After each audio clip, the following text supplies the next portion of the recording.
Salam, mən Ayxan Şükürov. Bu videoda mən sizə since və for zaman bildirən sözlərindən danışacağım. Deməli, ilkin olaraq for sözündən başlayaq. For'a biz duration demişik, yəni müddət. For sözünü zaman bildirən sözlərlə işləndikdə hərəkətin davam etmə müddətini ifadə edəcəkdir. Onda for işlənə bilər nə ilə? For 10 minutes, for 5 days, for 3 days və yaxud for 3 hours. For a long time, uzun müddətdir ki, 3 saatdir ki, 5 gündür ki, bunlar nədir? Hərəkətin davam etmə müddətidir. Bir trik olaraq deyim, xüsusilə də bu ədədləri gördünüzsə, for sözünə doğru gedin. Çünki ədədləri gördünüzsə 10, 5, 6, bunlar böyük ehtimal ki, hərəkətin davam etmə müddətidir. Bir dənə burada o'clock sözündən qaçacağız. Çünki o'clock davam etmə müddəti deyil, başlanğıc nöqtəsi sayılacaq. İndi ondan danışacağım sizə.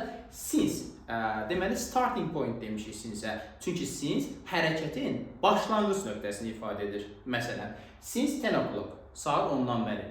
Since Monday, bazar ertəsindən bəri. Since 1905, 1905-dən bəri. Since I was a child, mən uşaq olandan bəri. Bunlar nədir? Hərəkətin başlanğıc nöqtələridir. Bunu iki misalla izah edək sizə.